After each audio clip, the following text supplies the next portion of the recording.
Here we go. It is all chips in for the Cleveland Cavaliers against the Indiana Pacers. Tonight, it is game three in Indianapolis at Gainbridge Fieldhouse. Time to get a preview with the Sports Rush with Brett Rump. Of course, right there we are. This is the place you find the Sports Rush with Brett Rump now. Not on the radio anymore, so you've got to check us out here on YouTube. You've got to make sure to hit that subscribe button. You also want to hit the thumbs up, give us a like, make your comments, engage with us. This is the new home for the Sports Rush, and you help us out a lot if you can please do that for me. Pacers versus Cavaliers. Tonight, Indianapolis, game three. Pacers up 2-0 after that dramatic Tyrese Halliburton three-pointer gave them the victory in game two on Tuesday night. What to expect now tonight? Well, it's back at Gainbridge where the Pacers have been pretty good. But that to me is a little bit of a concern. Yes, the Pacers have been good at home, but they cannot take their foot off the gas. They're still playing the number one seeded team in the NBA Eastern Conference, and they're number one seeded for a reason because they're darn good. But what is impressive about Cleveland is that this year, when you look at the Cavaliers' record overall during the regular season, 64-18, but they were 30-11 away from home. Not a lot of teams win 30 road games. In fact, in the East, the only two teams to win 30 road games were Cleveland and Boston. And in the West, only OKC, the Lakers, or rather, OKC, that's it. The only team that won 30 games away from home was the Oklahoma City Thunder. So only three teams in the entire league won 30 road games.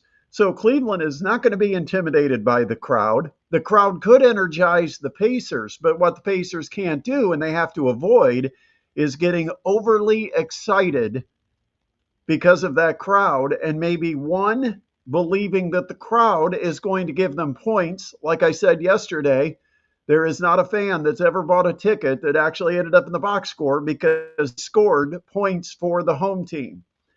There is an advantage to be the home team, but you can't count on it. If you're the Pacers, it comes from your energy, your play, your locker room. It does not come from those people that have bought the tickets. And by the way, tickets aren't going to be cheap tonight. If you're in Indianapolis and you're looking for a third-party ticket, or is it the secondary market? I'm not sure exactly what they refer to it as, but it's not going to be cheap to get into the field house tonight. I heard tickets are well over $100 just to get a nosebleed type seat, probably 600 and up to get any kind of a decent lower level seat.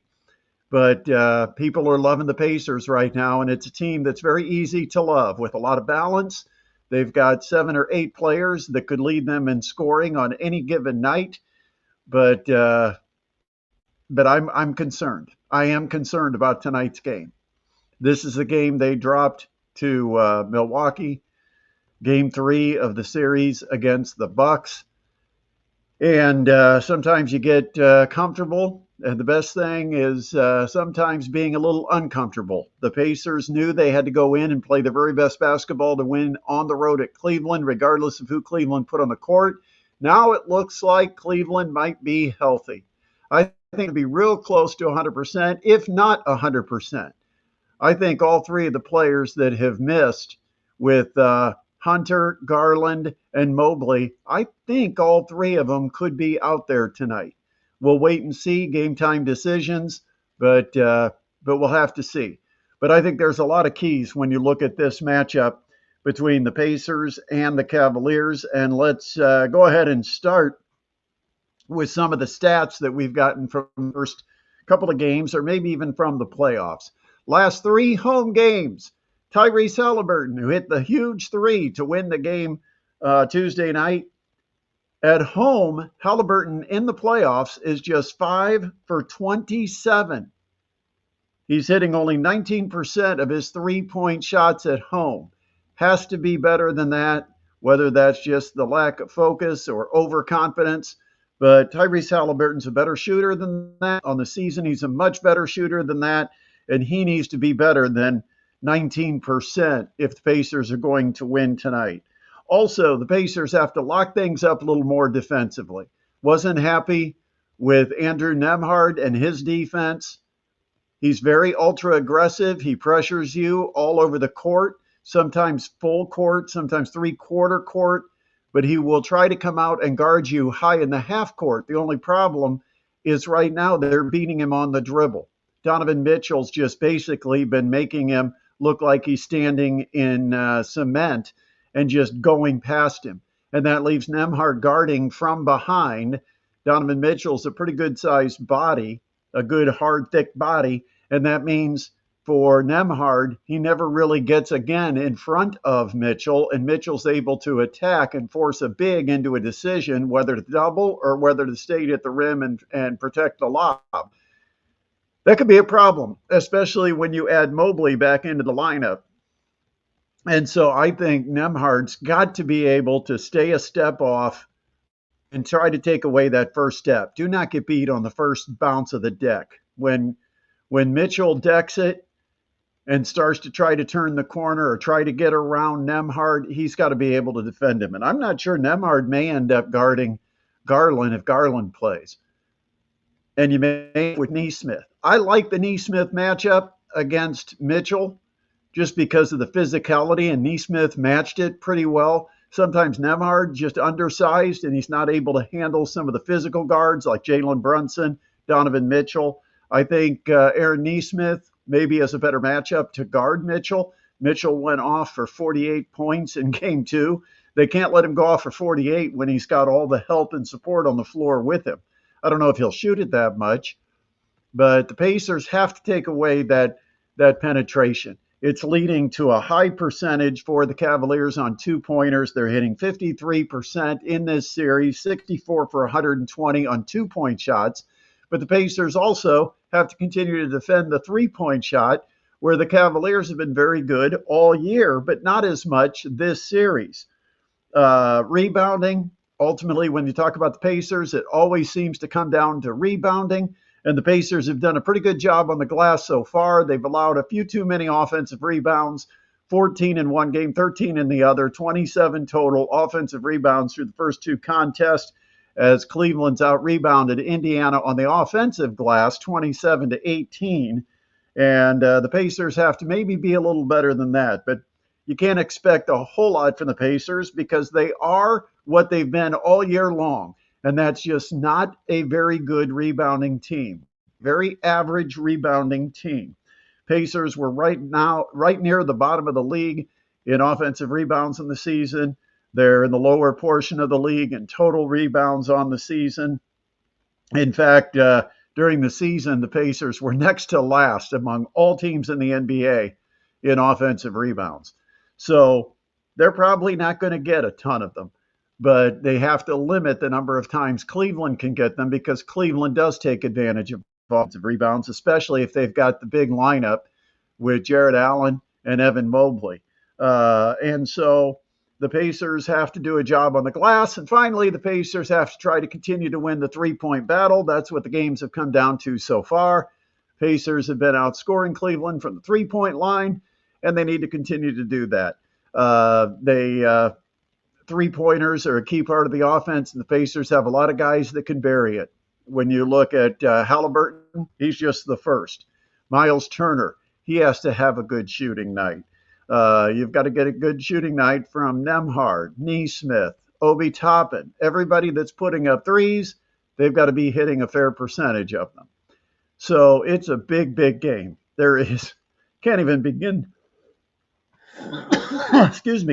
to tell you the difference between 3-0 versus 2-1. Such a huge difference. The ball game could very well come down to that, or the series could come down to that. Who wins tonight? Because 2-1, Cleveland's right back in it. They're only a road win away from having it tied and getting home court advantage back. For the Pacers, a 3-0 lead basically seems insurmountable. Now, I don't want them to think that, but it could be. So it's going to be a huge game in Indy. Also tonight, you've got the Florida Panthers. They are in a must-win situation. They are at home. They are down 2-0 to the Toronto Maple Leafs. And my Panthers, they got to get it going, man. Their forecheck has been slow. They've allowed breakouts of the zone just way too easy. It's led to odd man rushes for Toronto, and Bobrovsky's not stopping anything to bail them out. Last year, it seemed like if there was an odd man rush, Bobrovsky would make a big save. Now, Toronto's burying it when you give them those opportunities, and they're getting far too many of them. So, and every time Florida scores, they seem to have a let up, and Toronto comes right back and pops one in the net right after. So the Panthers, they've got to tighten up defensively because I think if you look at the regular season, the Panthers won a lot of the 3-1, 3-2 type games. That's the way the Panthers have to go into this. And then if it just happens to fall into place to where they shake up Toronto a little bit like they did in period number 3 of game 1, then maybe they can get 3 or 4 goals and they could win this game 5-2, 5-1. That's what I'm hoping for. I'm hoping for a 5-1 or 5-2 Panthers win in game 3. Okay, that's my prediction. That is my hope. We'll see what happens with the Panthers tonight. Also, Tin Caps in action. They continue their series against South Bend. Got knocked off yesterday. Got to bounce back. Didn't hit the ball yesterday. Got to get that offense back in gear after scoring a ton of runs in the first 2 games of the series, having 28 hits. They got shut down pretty good last night in a game that only took an hour and 49 minutes, by the way. Somebody should have their pay cut for broadcasting that one because that was too quick. I'm kidding. But the Tin Caps and the South Bend Cubs tonight, game 4 of their 6-game series coming up tomorrow night or tomorrow afternoon. It is game 5. Game 6 will be on Sunday, and then the Tin Caps are back at home next week with a lot of cool promotions, including fireworks. They're back next week. Also, once again, make sure you hit the subscribe button. Make sure you give us a thumbs up. Make sure you leave comments. We would love to hear from you, anything you want us to cover. Don't forget, coming up on Saturday, hopefully about 3 o'clock, we go live with our Saturday Sports Rush live. Wherever you have a chance to watch this, it'll stream, I believe, on X, formerly known as Twitter. It will also stream on our YouTube channel. But we will be live tomorrow, and keeping fingers crossed, we'll have Purdue Fort Wayne basketball coach John Kaufman, recipient of the red coat from the Mad Anthonys, and also a lot of recruiting updates to talk about with Coach Kaufman. And that would be coming up on tomorrow's live edition if everything works with the scheduling. But planning on 3 o'clock tomorrow. Join us then. Have a great Friday night. Great sports weekend. Go Pacers. Go Tin Caps. And coming up tomorrow, we will talk a little more about the Comets and how they basically are doing their best to kind of hand this series over to Toledo. We'll talk more about that coming up on tomorrow's live edition. That does it for this Friday. Have a great sports weekend. Talk to you tomorrow afternoon. Don't miss it. Live Saturday Sports Rush right here.